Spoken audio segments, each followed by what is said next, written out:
नमस्कार दोस्तों, स्वागत है आपका आज के मुख्य समाचार में, जिसमें सबसे पहली और बड़ी खबर में आपको बताएंगे कि किसान आंदोलन के समर्थन में उतरी आरजेडी। तेजस्वी यादव बोले किसानों के पक्ष में बिहार में देंगे धरना। और दूसरी बड़ी खबर में जिक्र होगा कि कृषि कानून वापस लेने की मांग को लेकर सीपीआई एमएल का शनिवार को चक्का जाम। और तीसरी बड़ी खबर में आपको बताएंगे कि बिहार में लॉ एंड ऑर्डर के बिगड़े हालात पर सरकार और विपक्ष में घमासान। दोस्तों, हर एक खबर की गहराई में आपको ले जाएंगे, लेकिन उससे पहले अगर आप भी देश के किसानों के साथ खड़े हैं तो आप अभी इस वीडियो को लाइक कीजिए और इस लाल बटन को दबा के इस चैनल को फ्री में सब्सक्राइब करके घंटी बजाकर कमेंट में लिखिए जय हिंद। दोस्तों, रुक करते हैं तमाम बड़ी खबरों की तरफ। किसान आंदोलन के समर्थन में उतरी आरजेडी। तेजस्वी यादव बोले किसानों के पक्ष में बिहार में देंगे धरना। जी हां दोस्तों, दिल्ली में चल रहे किसानों के आंदोलन के समर्थन में राष्ट्रीय जनता दल शनिवार को पटना के गांधी मैदान में धरने का आयोजन करेगी। इसकी विधिवत घोषणा खुद विपक्ष के नेता तेजस्वी यादव ने शुक्रवार को पटना में आयोजित एक संवाददाता सम्मेलन में की। उन्होंने कहा कि उनकी पार्टी शुरू से ही इन 3 नए कानूनों के विरोध में रही है। किसान दिल्ली में अपनी मांगों के समर्थन में पिछले कई दिनों से बैठे हैं। राष्ट्रीय जनता दल शनिवार को उनके समर्थन में, उनकी मांगों के पक्ष में पटना के गांधी मैदान में एक धरने का आयोजन करेगी। तेजस्वी ने शुक्रवार को इस आंदोलन की आलोचना कर रहे बीजेपी नेताओं, खासकर पूर्व उप मुख्यमंत्री सुशील मोदी के आड़े हाथों लिया। सुशील मोदी अपने आजकल हर बयानों में खुलकर कहते हैं कि किसान आंदोलन में जिस तरह के नारे लगे और जिस तरह से इसे शाहीन बाग मॉडल पर चलाया जा रहा है, उससे साफ है कि किसानों आंदोलन को टुकड़े टुकड़े गैंग और सीएए विरोधी ताकतों ने हाईजैक करने में कोई कसर नहीं छोड़ी। तेजस्वी ने कहा कि आखिर केंद्रीय मंत्री की अगुवाई में प्रतिनिधिमंडल इन किसानों के साथ हर दूसरे दिन क्यों बातचीत कर रही है। उन्होंने कहा कि किसानों को हर तरफ बदनाम करने के बाद न्योता देकर क्यों बातचीत कर रहे हैं। मुख्यमंत्री नीतीश कुमार पर भी वादा खिलाफी का आरोप लगते हुए तेजस्वी यादव ने कहा कि विधानसभा के अंदर उन्होंने कोरोना के ऊपर सर्वदलीय समिति बनाने की घोषणा की थी और महीनों बाद इस पर अभी तक कुछ प्रगति नहीं हुई। तेजस्वी ने कहा कि वो चाहे कोरोना हो या धान की अधिप्राप्ति, सरकार जो दावा करती है उसका उल्टा उनका आचरण होता है।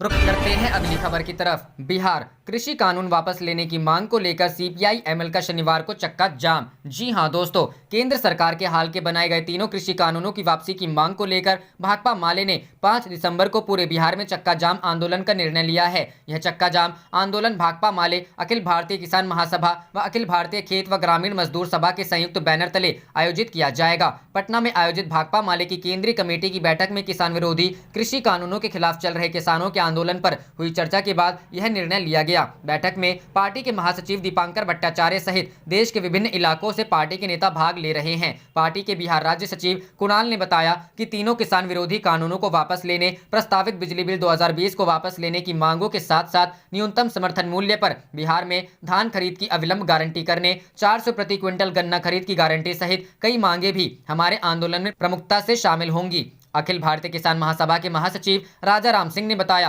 कि सरकार व किसान प्रतिनिधियों से चलने वाली वार्ता के लिए बनी कमेटी में हमारे संगठन के राष्ट्रीय अध्यक्ष रुलदू सिंह भी शामिल हैं और हमारा संगठन मजबूती से इस आंदोलन में उतरा हुआ है। भाकपा माले की केंद्रीय कमेटी ने कहा है कि यदि मांगे पूरी नहीं हुई और सरकार तीनों कानूनों को रद्द नहीं करती है, तब अनिश्चितकालीन सत्याग्रह व चक्का जाम होगा। रुक करते हैं अगली खबर की तरफ। बिहार में लॉ एंड ऑर्डर के बिगड़े हालात पर सरकार और विपक्ष में घमासान। जी हां दोस्तों, बिहार में विधि व्यवस्था को लेकर विपक्ष के आरोपों के बाद अब सत्ता पक्ष में सिर फुटअव्वल शुरू हो गया है। पुलिस की कार्यप्रणाली पर भाजपा के छोटे नेताओं, पार्टी पदाधिकारियों और कार्यकर्ताओं के बाद अब प्रदेश अध्यक्ष डॉक्टर संजय जायसवाल ने सवाल खड़ा कर दिया है। उधर जनता के निशाने पर पहले से पुलिस की लचर रवैया है। जगह जगह पुलिस के खिलाफ जनता सड़क पर उतर रही है। राजधानी पटना में चोरी की घटना से आहत पुलिसकर्मी की बेटी ने गुरुवार को आर ब्लॉक फ्लाईओवर की रोटरी से कूदकर जान दे दी। वैशाली में लोगों पुलिस की कार्यप्रणाली सवाल खड़ा करते हुए सड़क जाम कर दिया। इसी तरह की घटना गत दिनों मुजफ्फरपुर दरभंगा के बीच घटी थी। पुलिस के आला अधिकारियों से लेकर थानेदारों को भूमिका कटघरे में है।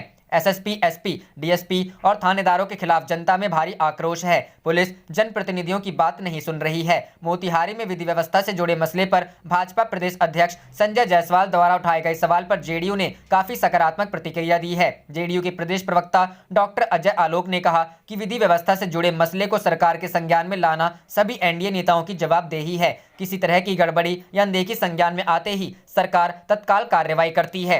रुख करते हैं अगली खबर की तरफ।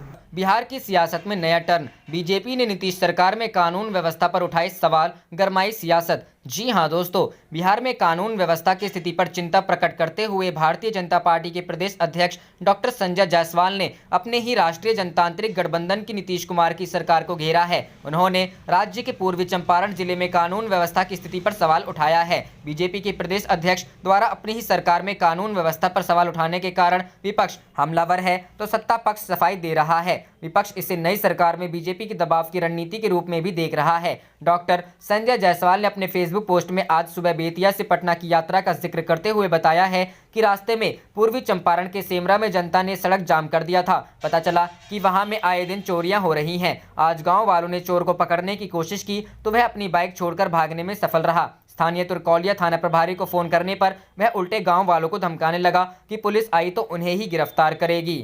रुख करते हैं अगली खबर की तरफ। किसान आंदोलन, एमएसपी का दायरा बढ़ा सकती है सरकार, किसानों संग मीटिंग में संकेत। जी हां दोस्तों, कृषि कानून के खिलाफ जारी किसान आंदोलन का समाधान जुटाने में मोदी सरकार लगी हुई है। बीते दिन किसानों और सरकार के बीच करीब 7 घंटे की बैठक चली। अभी कोई अंतिम नतीजा तो नहीं निकला है, लेकिन किसानों की मांगों को देखते हुए केंद्र सरकार ने कुछ मुद्दों पर ठोस भरोसा दिया है। किसानों की मुख्य चिंता एमएसपी को लेकर है, जिस पर सरकार की ओर से किसानों को भरोसा दिया गया है। सूत्रों की माने तो सरकार किसानों की बातचीत से ये संकेत मिले हैं कि सरकार एमएसपी को सशक्त करने की कोशिश करेगी और इसका दायरा बढ़ा सकती है। सरकार ने भरोसा दिलाया है कि एमएसपी जारी रहेगी, इसे कैसे बढ़ाया जाए इस पर विचार होगा। किसानों की मांग को देखते हुए सरकार एमएसपी का दायरा बढ़ा सकती है और आलू प्याज जैसी फसलों को इसमें शामिल कर सकती है। इसके अलावा किसानों की मुख्य शिकायत ये थी कि प्राइवेट प्लेयर के साथ किसानों की शिकायत का निपटारा एसडीएम नहीं बल्कि सिविल अदालत में होना चाहिए। सूत्रों की माने तो सरकार इस पर भी विचार कर सकती है।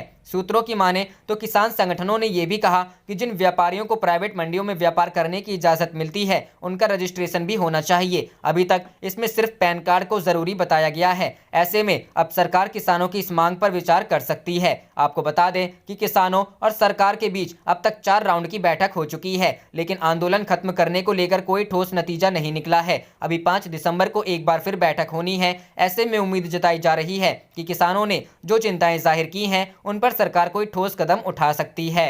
रुख करते हैं अगली खबर की तरफ। मध्य प्रदेश, नौकरी से निकाले जाने का विरोध कर रहे कोरोना वॉरियर्स पर शिवराज का लाठी चार्ज। जी हां दोस्तों, मध्य प्रदेश में कोरोना वॉरियर्स पर शिवराज में लाठियां बरसाई जा रही हैं। इन कोरोना वॉरियर्स की मांग है कि उन्हें नौकरी से ना निकाला जाए। ध्यान रहे कि कोरोना वायरस के संक्रमण की शुरुआत में जब हर कोई एक दूसरे से दूर भाग रहा था तो यही कोरोना वॉरियर संक्रमित लोगों की पहचान कर उनका इलाज कर रहे थे, लेकिन इन्हीं पर अब मध्य प्रदेश की बीजेपी सरकार अत्याचार कर रही है। मध्य प्रदेश के पूर्व मुख्यमंत्री और कांग्रेस नेता कमलनाथ ने इस कार्रवाई के लिए शिवराज सरकार पर निशाना साधा है। उन्होंने कहा कि जहां पूरी दुनिया इन योद्धाओं का सम्मान कर रही है, वहीं बीजेपी की शिवराज सरकार उन पर बर्बर तरीके से लाठियां बरसा रही है। दरअसल कोरोना संक्रमण की शुरुआत के समय शिवराज सरकार ने स्वास्थ्य कर्मियों की संख्या बढ़ाने के लिए बहुत सारे कर्मियों को कॉन्ट्रैक्ट पर नियुक्त किया। पहले इनका कार्यकाल 3 महीने था, बाद में इसे 9 महीने तक बढ़ा दिया गया, लेकिन अब शिवराज सरकार ने इन्हें नौकरी से निकालने का मन बना लिया है। जबकि इन कोरोना योद्धाओं की मांग है कि उन्हें स्थायी किया जाए। इसी सिलसिले में वे भोपाल के नीलम पार्क में प्रदर्शन कर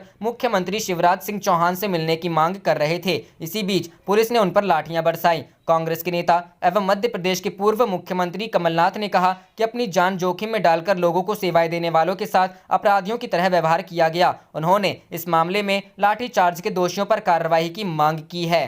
रुख करते हैं अगली खबर की तरफ। बिहार के किसान बोले, केंद्र एमएसपी की गारंटी दे तो समाप्त हो सकता है दिल्ली का आंदोलन। जी हां दोस्तों, कृषि कानून को लेकर दिल्ली में जो किसानों का आंदोलन चल रहा है उसे अब बिहार के किसानों का भी समर्थन मिला है। केंद्र सरकार द्वारा बनाए गए 3 कृषि कानून के विरोध में पंजाब, हरियाणा और उत्तर प्रदेश के किसान पिछले 8 दिनों से दिल्ली में डेरा डालकर बैठे हुए हैं और आंदोलन कर रहे हैं। किसानों के इस आंदोलन को अब बिहार के किसानों का भी समर्थन प्राप्त हो गया है। बिहार के किसानों ने दिल्ली में चल रहे आंदोलन का समर्थन करते हुए कहा कि केंद्र सरकार को न्यूनतम समर्थन मूल्य कृषि उपज कर देना ही पड़ेगा।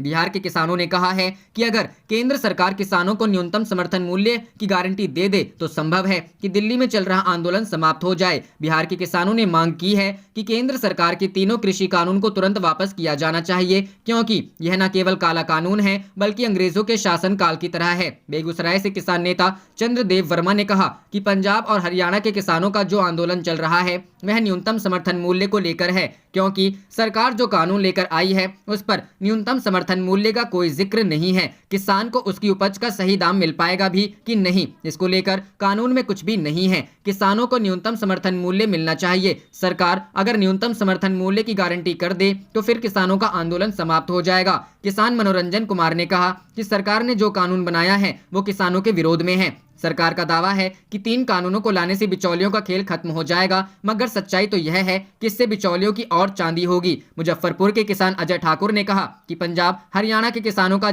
आंदोलन हो रहा है वो सही है। केंद्र सरकार को तीनों काला कानून वापस लेना चाहिए और किसानों के साथ बैठकर नए कानून का संशोधन कर किसानों से बात करनी चाहिए। किसानों का ऋण माफ होना चाहिए और पराली जलाने पर जो जुर्माना वसूला जाता है उसे भी समाप्त कर देना चाहिए। किसान संजीत किशोर ने कहा कि दिल्ली में जो किसानों का आंदोलन चल रहा है वो पूरे हिंदुस्तान के लिए हो रहा है। सरकार का तीनों कृषि कानून अंग्रेजों के शासनकाल के जैसा है। जिस तरीके से अंग्रेज जबरन किसानों से नील की खेती करवाते थे वैसे ही अब कॉरपोरेट लोगों के द्वारा किसानों से करवाया जाएगा। किसानों को न्यूनतम समर्थन मूल्य की गारंटी मिलनी चाहिए। आप देख रहे थे आपका अपना चैनल जय हिंद जय भारत।